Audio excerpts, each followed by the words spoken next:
سجل اس کے پاس بیٹھ کر کچھ باتیں کرنا چاہتی تھی، پر اس کی رکھائی پر وہ خاموش ہو گئی۔ مسز جواد کی نظر بھی ایس ایس پی سمیر شاہ پر ٹکی تھی۔ وہ اس کو دیکھتے ہی اپنی بیٹی کے لیے پسند کر چکی تھی، اور پھر جب سے سجل کی شادی ہوئی تھی وہ سجل کو ناپسند کرنے لگ گئی تھی۔ ماما زرش کیسی ہے اب؟ ٹھیک ہے بیٹا، جاؤ مل لو، سمرین بیگم نے کہا۔ زرش کو صبح بہت تیز بخار تھا، اسی لیے وہ یونیورسٹی نہیں جا پائی۔ شائلہ اسے سارا دن لے کر گھومتی رہی تھی، اور اس تھکن کی وجہ سے کچھ موسم کی وجہ سے اسے بخار ہو گیا تھا۔ سجل سومی کو لیے اٹھی ہی تھی جب جازب بھی کھڑا ہوا اور اس کے ساتھ آن کھڑا ہوا۔ میں نے بھی زرش کی طبیعت کا نہیں پوچھا، چلو ساتھ چلتے ہیں۔ اس نے نامحسوس انداز میں سجل کا ہاتھ پکڑا۔ اس نے بے احتیاط سمیر کو دیکھا جو غصے سے ان کو ہی گھور رہا تھا۔ سجل نے اپنا ہاتھ کھینچا اور حلق تار کرتی آگے بڑھ گئی۔ پیچھے جازب بھی چلا گیا، اور سمیر کا دل کر رہا تھا وہ اس کا ہاتھ توڑ دے۔ ہمت کیسی ہوئی اس کی بیوی کا ہاتھ پکڑنے کی؟ جازب کی موجودگی سے بہت کچھ سوچنے پر مجبور کر رہی تھی۔ شائلہ سمیر کا یوں گھورنے اور غصہ ضبط کرنا دیکھ ایک ادا سے مسکرائی تھی۔ آج بھی ایمان نہیں آئی تھی۔ برہان کو ایک پل چین نہیں مل رہا تھا۔ اگر گھر کا پتہ ہوتا تو کوئی بعید نہیں وہ پہنچ جاتا۔ 3 دن سے وہ اس کی جھلک کے لیے بےتاب تھا، اسے سکون میسر نہ ہو رہا تھا۔ برہان یار ریلیکس ہو جا۔ کیسے یار؟ میں بے بس ہوتا جا رہا ہوں یاسر، میں مر رہا ہوں، ایڈکٹ ہو چکا ہوں اس کی ایک جھلک کا۔ وہ اتنی بے بسی سے بولا کہ یاسر بھی تڑپ اٹھا اپنے دوست کی حالت پر۔ کیا مجنوں بن رہا ہے یار؟ ہوگا کوئی مسئلہ آ جائے گی۔ وہ اتنی ظالم کیسے ہو سکتی ہے؟ کیا اس تک میری تڑپ نہیں پہنچ رہی؟ اسے تو یہ بھی نہیں پتا کوئی شدت سے چاہنے لگا ہے اس کو۔ پاگل مت بن برہان، تو نے اسے بتایا کب ہے؟ اور اب اپنی حالت درست کر۔ مجھ سے نہیں دیکھی جاتی تیری یہ حالت، اور کل جب وہ آئے گی تو پوچھ لینا اور اپنے دل کی بات بھی بتا دینا۔ یاسر اس کی پیٹھ تھپتھپاتے بولا۔ برہان نے لمبا سانس کھینچ کر خود کو پرسکون کیا۔ اسے بس کل کا انتظار تھا جب وہ اسے روبرو دیکھے گا۔ اس کے بھڑکتے دل پر ٹھنڈی فوار پڑے گی، پر اگر اس نے انکار کر دیا تو یہی بات اسے پریشان کر رہی تھی۔ ایمان کو جانے کتنی دیر ہوئی تھی جب باری بوٹو کی دمک پر اس نے سر اٹھا کر دیکھا۔ احمد دورانی اپنے پورے جو جلال کے ساتھ کھڑا اسے ہی دیکھ رہا تھا۔ مزہ آیا مولانی، گھر جانا ہے مجھے، اس کی بات نظر انداز کرتی بولی۔ بیوی اپنے شوہر کے گھر رہتی ہے، اب میرا گھر ہی تمہارا گھر ہے۔ احمد نے نچلا ہونٹ دانتوں میں دبایا۔ دیکھو تم نے بدلہ لے لیا مجھ سے، اب مجھے اس رشتے سے آزاد کرو اور گھر جانے دو۔ پہلی بات تم اس قابل نہیں کہ میں تمہیں اپنے پاس رکھوں، دوسری بات چھوڑنے کا تو ابھی سوال ہی پیدا نہیں ہوتا۔ یہ احمد دورانی کی منتخب کی گئی سزا ہے، اتنی آسانی سے ختم نہیں ہوگی۔ نہیں ایسا مت کرو، اگر میرے بھائی کو پتہ چل گیا تو وہ نہ جانے کیا کریں گے۔ ایمان چاہتی تھی یہ سب ادھر ہی ختم ہو۔ وہ جان چکی تھی کہ بوڑھا بلا جو کہتا ہے کر کے دکھاتا ہے، اس کے نکاح میں ایک پل بھی نہیں رہنا چاہتی تھی۔ تمہیں سزا دینے کے لیے اپنے نام کے ساتھ جوڑا ہے، نہ کہ آزادی کے لیے۔ اب میرے نام کی زنجیر ہی تمہیں تڑپائی کی حجا بن۔ میں گڑ کیا جواب دوں گی؟ تم نے مجھے برباد کر دی، غلطی تمہاری تھی، اور اسی وجہ سے میرے کردار کا تماشا بنا، اور جب میں نے ایکشن لیا تو تم نے پھر سے مجھے بے بس کر کے میرے باپ کا نام تک مجھ سے چھین لیا۔ ایمان ہذیانی انداز میں چیخ اٹھی، اس کے دماغ کی نسیں پھٹی ہوئی محسوس ہو رہی تھی۔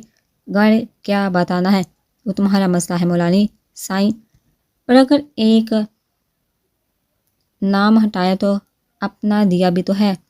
ہاں ایک آفر دیکھ سکتا ہوں، اگر چپ رہی اس نکاح کا نہ بتایا تو میں تمہیں آزاد کرنے کے بارے میں سوچ سکتا ہوں، اور اگر غلطی سے بھی غلطی کرنے کی کوشش کی تو آگے جو کروں گا اسے سے تمہاری روح ضرور برباد ہو جائے گی۔ احمد اسے کھینچ کر اپنے حصار میں لیتے ہوئے بولا۔ اپنی کمر پر اس کے مضبوط ہاتھوں کا لمس محسوس کر کے ایمان کرنٹ کھا کر دور ہوئی۔ میں نہیں بتاؤں گی، مجھے گھر جانا ہے، اور روتے ہوئے بولی۔ اسے احمد سے ڈر لگ رہا تھا۔ گھر بھی چلتے ہیں، پہلے میں اپنی تازہ بیوی کا دیدار شریف تو کرو۔ احمد نے ہاتھ بڑھایا، ایمان میں اتنی ہمت نہ کی کہ اس کو روک سکتی۔ اس نے پن کھولی اور نقاب سرکایا۔ ایمان نے زور سے آنکھیں میچ لی۔ اس کا دل دھک دھک کر رہا تھا، ہاتھ باقاعدہ کپا رہے تھے۔ جیسے ہی وہ پردہ ہٹا احمد سٹل ہو گیا۔ سمیر اپنے چہرے پر مسلسل شائلہ کی نظریں محسوس کر رہا تھا۔ پر اس نے دیکھنا گوارا نہ کیا۔ کھانا کھا کر وہ بیٹھے ہی تھے جب اس کا فون رنگ ہوا۔ ایکسکیوز کر کے وہ اٹھا اور سائر پر آ کر کال سننے لگا۔ کچھ منٹ بعد وہ کال سن کر جیسے ہی پلٹا، سامنے کا منظر دیکھ کر اس کے ماتھے پر بال پڑے اور رگیں تان گئی۔ جہاں سامنے جاذب سجل کے کندھے پر ہاتھ رکھے اس کے کان کے قریب جھکا، وہ سمیر کو دیکھ چکا تھا اور اس کو جلانے کے لیے وہ سجل کے قریب ہوا تھا، جبکہ سجل کی پیٹھ سمیر کی طرف تھی۔ وہ خود حیران تھی کہ جاذب یوں اچانک سامنے کیوں آیا، پر وہ بنا کچھ بولے ایک سیکنڈ میں ہی پیچھے ہٹ گیا اور جلا دینے والی مسکراہٹ سے سمیر کو دیکھا۔ جہاں سمیر کا صبر جواب دے گیا تھا، اس کے آنے تک جاذب وہاں سے ہٹ کر لاؤنج میں آ گیا تھا۔ سمیر نے جھٹکے سے سجل کا ہاتھ پکڑا اور اپنے ساتھ کھینچتے ہوئے اس کے روم میں لا کر چھوڑا۔ سب کھانے پر چائے سے لطف اندوز ہو رہے تھے، کسی کی ان کی طرف توجہ نہ تھی۔ وہ دروازہ بند کر کے بیٹھا جہاں وہ بکھلائی ہوئی سی کھڑی تھی۔ یہ کیا ہے؟ یہ کیا تھا سجل؟ سمیر سرد آواز میں اس کی زرد رنگت دیکھتے ہوئے بولا۔ وہ سمیر، مجھے نہیں پتا۔ کیا کہا اس آوارہ کتے نے؟ کیوں وہ بار بار تمہارے قریب آ رہا تھا؟ کچھ نہیں، وہ ڈرتی بولی۔ کیا بتاتی کہ وہ تو بنا کچھ کہے ہٹ گیا تھا۔ میرا میٹر مت گھماؤ سجل، ورنہ تمہارے لیے اچھا نہیں ہوگا۔ جو پوچھا ہے اس کا جواب دو۔ میں سچ کہہ رہی ہوں، اس نے کچھ نہیں کہا۔ ہمت کیسے ہوئی تمہیں چھونے کی؟ تم صرف میری ہو، کوئی دیکھے میں اس کی آنکھیں نوچ لوں۔ اور وہ 2 بار تمہیں اپنی مرضی سے چھو گیا۔ سمیر سجل کو اسی دروازے سے پن کیے دونوں ہاتھوں کو دروازے سے لگائے۔ اس کی آنکھوں میں دیکھ کر شدید غصے سے داڑھا تھا اور تم اسے روک بھی نہ سکی۔ اب کی بار سجل کو بالوں سے پکڑ کر پیچھے کیا تھا۔ سجل کی دودھیری سفید گردن اس کے سامنے تھی۔ شاید وہ خود آیا تھا تو تم نے کیوں آنے دیا کہ وہ میری نظروں کے سامنے میری بیوی کا ہاتھ پکڑ کر لے جائے اور پھر اپنے غلیظ ہاتھوں سے تمہیں چھو کر چلا جائے؟ سمیر اس کی گردن میں منہ چھپا کر بولا۔ سجل کی دھڑکن تیز ہوئی۔ سمیر کے لب اس کی گردن پر جا بجا حرکت کر رہے تھے۔ سجل کو اس میں جنون اور شدت معلوم ہوا کہ وہ اس جنونیت پر ہراساں ہوگی۔ بتاؤ، وہ بوجھل آواز میں بولا۔ میں آپ کو ڈھونڈی تھی، پتہ نہیں وہ کیوں آیا۔ پاس پھر تھوڑا سا جھک کر کچھ کہے بنا جلدی سے پیچھے ہو کر چلا گیا۔ سجل نے سچ اس کی گوشے گوار کیا، جو کہ سمیر بھی اچھی طرح سے جانتا تھا کہ وہ صرف اس کو دکھانے کے لیے سجل کے نزدیک آیا تھا، اور سجل بیچاری تو جاذب کے کندھے پر ہاتھ رکھنے کی وجہ سے گھبرائی ہوئی تھی۔ مزید سمیر شاہ کی لال آنکھیں اسے خوفزدہ کر گئی۔ اس کی بات بات سمیر میں منہ اس کی گردن سے نکالو سجل کی ابتر ہوتی حالت دیکھی۔ جانے شاہ، جب تک تمہارا یہ آوارہ کتا جہاں ہے تم اس گھر میں قدم نہیں رکھو گی۔ مجھے تم پر بھروسہ ہے، پر اس باسٹر پر نہیں۔ سمیر اس کا گال سہلاتے نرمی سے بولا۔ سجل نے جلدی سے ہوں میں سر ہلایا۔ وہ خود بھی اب ان کی موجودگی میں یہاں نہیں آنا چاہ رہی تھی کہ سمیر کے غصے سے اس کی جان جاتی تھی تو باقیوں کا کیا حال ہوتا ہوگا۔ اس کی فرما برداری پر سمیر نے جھک کر اس کے گلابی لبوں کو قید میں کیا اور اس کی کمر میں ہاتھ ڈال کر خود کے قریب تار کیا۔ دونوں کی سانسیں الجھی اور دل ایک ہی لے میں دھڑکنے لگے۔ سمیر کو پتہ تھا جاذب ایسی کوئی حرکت کرے گا، اس لیے وہ سجل کو آنے نہیں دے رہا تھا، پر اس کے ناراض ہونے پر وہ خود اس کو لے کر آیا تھا۔ سمیر کا ایک ہاتھ اس کے بالوں میں حرکت کر رہا تھا تو دوسرا اس کی کمر پر رینگ رہا تھا۔ اس کے سہارے نہ کھڑی ہوتی تو یقیناً زمین بوس ہو چکی ہوتی۔ سجل نے دونوں ہاتھوں سے اس کے کندھے کو تھاما تھا۔ اسے سانس نہیں آ رہی تھی، پر سمیر نے ایسے قید کیا تھا کہ وہ مزاحمت تو دور ہل بھی نہیں پا رہی تھی۔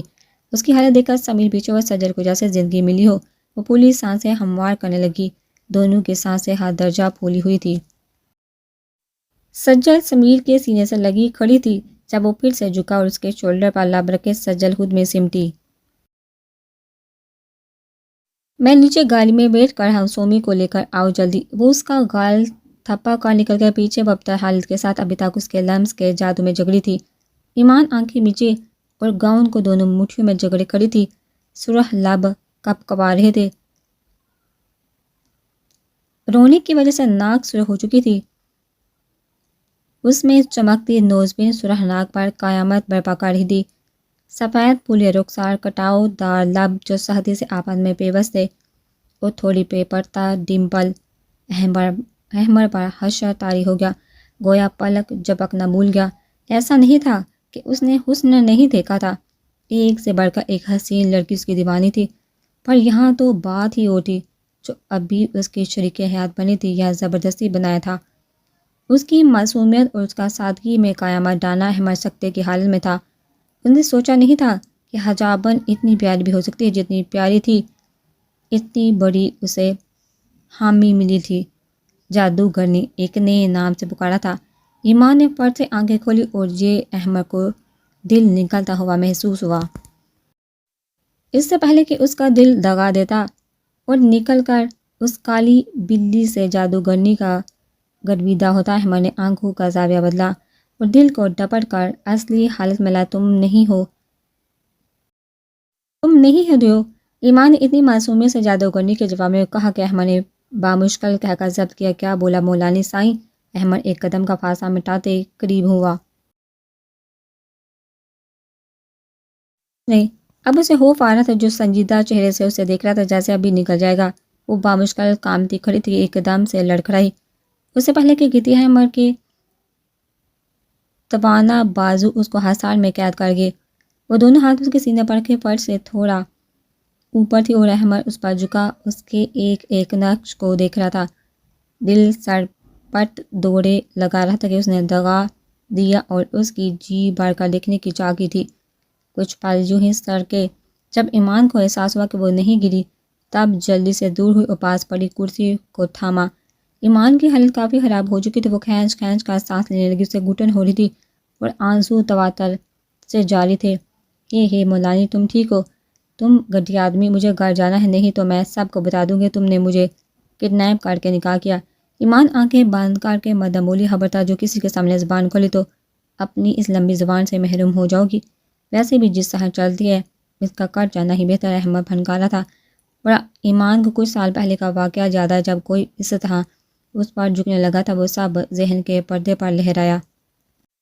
ایمان خوف اور دہشت کے عالم حواس کو تھی، احمد کے بازو میں جھول گئی۔ شٹ، ابھی بے ہوش ہونا تھا حجابن۔ احمد نے اس کو باہوں میں اٹھایا، اس کا نرم اور نازک سراپا کا لمس محسوس کر کے نوکے سانس نے گھیرا۔ اس نے سر جھٹک کر سپاٹ چہرے سے اس کا نقاب لگایا اور اسے لیے باہر آیا، جہاں حسان اور ماہم بیٹھے باتیں کر رہے تھے۔ ماہم ابھی آئی تھی۔ احمد نے اس کو بلایا تھا، پر اس کے آنے سے پہلے نکاح ہو چکا تھا۔ کیا ہوا ایمان کو؟ دونوں اس کو یوں اٹھاتا دیکھ کر جلدی سے پاس آئے۔ بے ہوش ہو گئی ہے، اسے گھر پہنچانا ہے۔ ماہم، تم ہیلپ کرو گی؟ احمد نے ماہم سے کہا۔ اس نے سر ہلائے اور تینوں جلدی سے باہر آئے۔ حسان ڈرائیونگ سیٹ پر بیٹھا، احمد نے اسے پچھلی سیٹ پر لٹایا اور ماہم نے ساتھ بیٹھ کر اس کا سر گود میں رکھا۔ تمہیں پتہ ہے نا ماہم، کیا کہنا ہے اس کے گھر؟ احمد نے گاڑی کے شیشے کی طرف تھوڑا جھک کر ماہم سے پوچھا۔ بالکل بے فکر ہو، ماہم نے کہا۔ حسان نے جلدی سے گاڑی سٹارٹ کر دی۔ ان کے جاتے ہی احمد نے لمبی سانس فضا کے سپرد کی۔ آنکھوں کے سامنے وہی چہرہ گھوم گیا۔ وہ دلکشی سے مسکرایا تھا۔ شیر دل کہاں ہو؟ شکار پر۔ جلدی پہنچ، باس نے تمہیں بلایا ہے، فوراً بول دے اپنے باس سے، شیر اپنا شکار کر کے ہی لوٹے گا۔ بھائی بات سن، ابھی باس سخت غصے میں ہے، انہوں نے فوراً تجھے بلایا ہے، نہیں تو جانتا ہے نا کسی کی موت پکی ہے آج۔ سامنے سے مکمل خاموشی تھی۔ ہیلو شیر، آواز آ رہی ہے؟ نہیں آ رہی۔ فرق پون وہ شیر کی طرح دوڑا تھا کہ مقابل نے ڈر کا فون بند کر دیا۔ کون تھا شیر دل؟ تھا ایک چوزا جو شیر پر حکم چلانے کی کوشش کر رہا تھا۔ اور تو چائے لائے گا یا توڑوں تیرے دانت؟ لا رہا ہوں، جلدی لا۔ پچھلے آدھے گھنٹے سے یہ راگ گا رہا ہے پر چائے ابھی نہیں آئی۔ بس 2 منٹ جائے، کہاں پھنس گیا ہوں میں نے آج تک کچن کا منہ نہیں دیکھا۔ تو نے مجھے چائے تک بنانے پر مجبور کر دیا۔ شانی بڑبڑاتا ہوا واپس کچن کا رخ کر گیا۔ اگلے گھنٹے وہ باس کے سامنے تھے، دونوں پھیل کر صوفے پر بیٹھے تھے۔ وہ اس باس کے ملازم تھوڑی تھے، کام اس کو تھا، ان کو نہیں۔ شیر دل ٹھہرو باس، پہلے میری بات سنو۔ میں ملازم نہیں ہوں آپ کا، تو اپنے گیدڑوں کو بھی سمجھا دو مجھ سے تمیز سے بات کیا کرے، نہیں تو اگلے پل ان کی گردنیں تن سے جدا ملیں گی۔ وہ اس کے ہاتھ بندے کی کالر پر کوئی بات کا ذکر کرتے شیر پھنکارا تھا کہ باس بھی ایک پل کو ڈر گیا۔ میں سمجھا دوں گا شیر، پر ابھی مجھے تمہارا ساتھ چاہیے، کیونکہ جتنے تم بہادر اور نڈر ہو، میں تمہیں اپنا پارٹنر بنانا چاہتا ہوں۔ پارٹنر میں کسی کا نہیں بنتا، جو مجھے پیسے دے گا شیر اسی کا کام کرے۔ یہ پارٹنرشپ اپنے سے نہیں ہوتا، اپنے کو پیسہ چاہیے۔ ٹھیک ہے، پر میں چاہتا ہوں کہ تم میرے لیے کام کرو، پیسہ تمہیں ملتا رہے گا، جس طرح تم دونوں نے بنا پولیس کے نظر میں آئے میرا کام کیا ہے آگے بھی کرو، ٹھیک ہے؟ شیر دل، مجھے اس ایس پی کی بہن چاہیے، اس سے پہلے اس کا بھائی اس کا نکاح کرے، میں اسے اپنی قید میں چاہتا ہوں۔ 50 سالہ باز سگار سلگاتے شیر سے بولا، میرے مطابق آپ دوبارہ اسے اٹھوانے کی کوشش کر چکے ہو۔ میرے مطابق آپ 2 بار اسے اٹھوانے کی کوشش کر چکے ہو۔ باز نے آئی برو چکائی۔ چونکنا مت، شیر کی ہر طرف نظر ہوتی ہے۔ باز کو تعجب ہوا تھا۔ ہاں بالکل، لیکن وہ ناکام لوٹے ہیں، یا شاید اس لڑکی کی قسمت اچھی تھی، پر اب میں یہ کام تمہیں سونپتا ہوں۔ کافی عرصے سے مجھے اس لڑکی کی تلاش تھی، بہت حساب نکلتا ہے اس ایس پی اور اس کی دلربا بہن کی طرف۔ باز باہر کے ملک سے لوٹا تھا تو حیران رہے گا کہ اس کے کافی نقصان ایس پی سمیر شاہ کر چکا تھا اور بہت سے آدمی کو ٹھکانے لگا چکا تھا۔ جب اس نے پتہ کروایا تو اس کی حیرت کی انتہا نہ تھی۔ جنہیں وہ مرا ہوا تسلیم کر چکا تھا وہ زندہ تھے، اور سمیر کوئی اور نہیں، وہی تھا جن کو اس نے خود جلایا تھا، پر وہ بچ کیسے گئے؟ تب اس کے چہرے پر مکرو مسکراہٹ آئی کہ اس کی پھڑپھڑاتی چڑیا بھی تو زندہ ہوگی اور اب تو قیامت ٹائی ہوگی، بچپن سے کہیں زیادہ حسین۔ پر سمیر کے ایس پی ہونے کا سن کر دھچکا لگا تھا کہ وہ ضرور اسے بدلہ لے کر رہے گا۔ باقی کا شک تب دور ہوا جب میڈیا میں سمیر شاہ کے حوالے سے بتایا جا رہا تھا۔ اسے پتہ لگ چکا تھا کہ سمیر شاہ کا عزم کیا ہے، اس لیے دوبارہ وہ اپنے آدمیوں سے کہہ کر ایمان کو اٹھوانے کی کوشش کر چکا تھا، پر ان کو موقع نہیں مل رہا تھا۔ ایک بار وہ اس تک پہنچ گئے تھے، پر شیر اور اس کا شانی نے انہیں مار مار کر ان کا برتاؤ بنا دیا اور انہیں وارن کیا تھا۔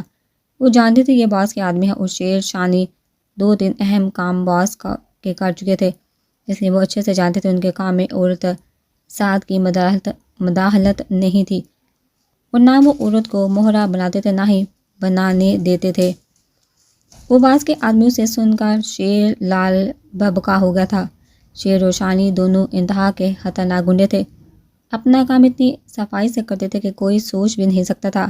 جو شیر کو جانتا تھا اس کے نام سے ہی کام جاتا کہ وہ کس حد تک شفاف تھا۔ پر جہاں شیر ہوتا وہاں کوئی نظر اٹھا کر بھی کسی لڑکی کو نہ دیکھتا، اور کافی لڑکیوں کو شیر شانی بچا بھی چکے تھے۔ بہت سے لوگ ان کی دعاؤں دیتے تھے، کافی لوگوں کا ان کو دیکھنے کا اشتیاق بھی تھا۔ پولیس ان کے پیچھے لگی تھی، پر بنا کسی ثبوت کے شیر شانی پر ہاتھ ڈالنا اپنی قبر کھودنے کے مترادف تھا۔ ایک طرف سے انگار ہے، شیر دل شیر کی طرح سامنے سے لڑتا ہے، وہ عورت ذات کو بیچ میں کبھی لے کر نہیں آتا۔ تیرا یہ کام میں نہیں کر سکتا اور نہ تجھے اس لڑکی کی طرف دیکھنے دوں گا۔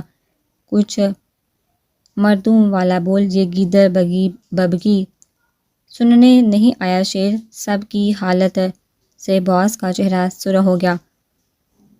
کچھ بڑا ہو تو شیر کو یاد کر لینا، پر یاد ہے اس لڑکی کو نہیں، اس کے بھائی کو نقصان پہنچاؤ۔ یاد ہے شیر کی زبان ہے، لڑکی سے دور رہنا ورنہ شیر چیر پھاڑ دے گا۔ شیر دل اس کی آنکھوں میں اپنی نیلی آنکھیں گاڑے ڈال رہا تھا۔ مجھے وہ لڑکی پسند ہے، شیر اس کے مسلسل توہین کرنے پر باس بلبلا اٹھا۔ اس کے پاپا شیر کا زوردار کہکہا گونجا، ساتھ شانی بھی ہنسنے لگا۔ پسند نہیں، ہوس بول، اور دونوں وہاں سے نکلتے چلے گئے۔ بوڑھا کھوسر، وہ بڑبڑایا تھا، پیچھے باس تلملا کے رہ گیا، پر یہ تو طے تھا اسے وہ سبز وہ سنہری آنکھوں والی چاہیے تھی۔ کیا کیا تو نے؟ نکاح؟ کسی سے پوچھ کے نکاح کے لیے مجھے کسی کی پرمیشن نہیں چاہیے۔ احمد بھی دو بدبلا، میری اجازت درکار تھی۔ آپ مجھے پہلے ہی دے چکے تھے، بار بار پوچھنے کی ضرورت نہیں تھی۔ احمد بھی اپنی سرد آنکھیں سامنے والے کی آنکھوں میں گاڑے جوابی کارروائی کر رہا تھا، لیکن پھر پوچھنا چاہیے تھا، وقت نہیں تھا، اسے سبق بھی تو سکھانا تھا تھپڑ کا۔ کم از کم مجھے آنے دیتے، آپ کی موجودگی میں سہمی ہرنی سے ہونہار شیرنی بن جاتی۔ خیر، مجھ سے زبردستی نکاح کرنے پر میں تم سے بدلہ ضرور لے کر رہوں گا۔ نکاح کر لیا ہے، اب خبردار اس سے تیری وجہ سے کوئی نقصان ہوا تم مجھے اچھے سے جانتا ہے۔ احمد کی کلاس پر ماہم اور حسان مسکراہٹ دوبارہ تھے۔ اگر وہ کم بولے گی تو میں کیوں تکلیف دوں گا؟ وہ چاہے چلائے تم اسے اف تک نہیں کہو گے، یہ میرا آرڈر ہے۔ اور تم دونوں، وہ اپنی روبدار شخصیت سے ان کی طرف مڑا، اس پر نظر رکھنا، پل پل کی رپورٹ چاہیے مجھے۔ جس پر دونوں نے جلدی سے سراہا کہ وہ اپنے بڑے بھائی کا کہا ماننا فرض سمجھتے تھے۔ کم ٹو دا پوائنٹ، وہ لوگ آج کلب میں کوئی ڈیل کرنے والے ہیں؟ تم لوگوں کا ٹارگٹ یہ لڑکی ہے، اور ان کے سامنے ایک تصویر رکھتے بولا۔ احمد مسکرایا تھا۔ تمہاری مسکراہٹ کو کیا سمجھو جو ہر بار سمجھتے آئے ہیں آپ؟ Target colour. احمد تینوں کو دیکھا بولا، اور پھر چاروں کے کہہ کے گونجے تھے۔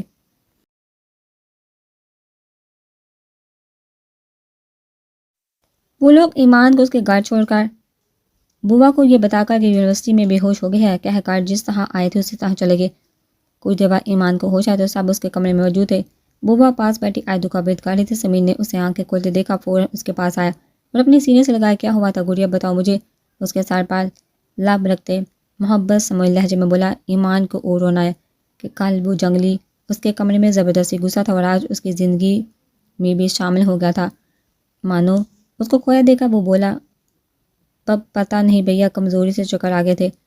میں دیکھ رہا ہوں مانو، تم اپنا بالکل بھی خیال نہیں رکھ رہی، تم جانتی ہو نا میری جان بستی ہے تمہیں۔ اس کے ماتھے پر عقیدت سے بوسہ دیا۔ ایمان آنسو پی کر رہ گئی۔ سمیر کھوتی نظر سے اس کو دیکھ رہا تھا۔ مانو کوئی ایسی بات جو تمہیں پریشان کر رہی ہو، کچھ جونی میں ہوا ہو تو بتا مجھے۔ وہ ایس پی تھا، گارڈ گھر کا پانی پیا تھا، کچھ دنوں سے وہ نوٹ کر رہا تھا۔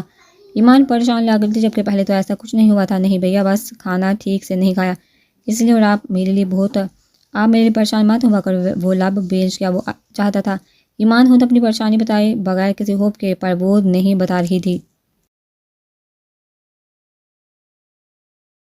جوس پی، وہ سجا سے گلاس پکڑ کر اپنے ہاتھوں سے پلاتے بولا، جبکہ سجا بالکل خاموش تھی۔ اسے سمیر سے ڈر لگ رہا، جس کا غصہ ابھی تک کم نہیں ہوا تھا۔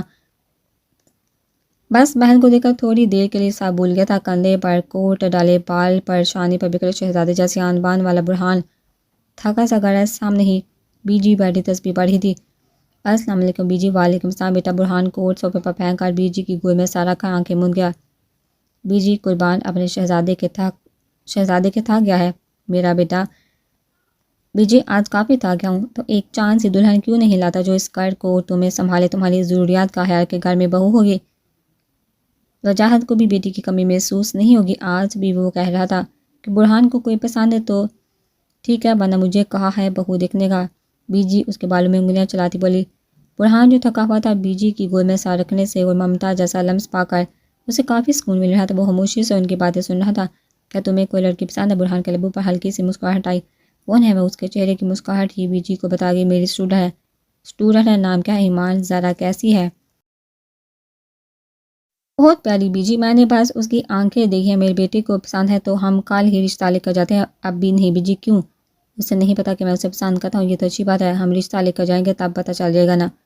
نہیں بی جی، پہلے میں اسے پوچھوں گا، ہو سکتا ہے اچھا نہ لگے ایک ٹیچر کا اسٹوڈنٹ کو پسند کرنا، ایسا اچانک رشتہ لے کر جانا۔ اچھا بیٹا، جیسے تمہیں درست لگے، پر ذرا جلدی پوچھنا۔ اب جب مجھے پتہ چل گیا ہے تو میں دیر نہیں ہونے دوں گی۔ برہان نے سر ہلایا۔ بابا کہاں ہیں؟ کسی دوست سے ملنے گئے ہیں، تمہیں بھی آنے کا کہہ رہے تھے۔ وہ شٹ، میں کیسے بھول، آج تو بابا اپنے دوستوں سے ہمیں ملوانے والے تھے۔ برہان جلدی سے اٹھا۔ بی جی احمد نہیں آیا، وہ تو اپنے کمرے میں سو رہا ہے۔ تم ایسا کرو، جاؤ اسے چھوڑو ورنہ وجاہت ہوا ہوگا۔ وہ دونوں جانتے تھے کہ احمد کے سر پر ڈول بھی بج جاؤ تب بھی وہ ڈھیٹ بنا پڑا رہے گا جب تک اس کی پوری نیند نہ ہو۔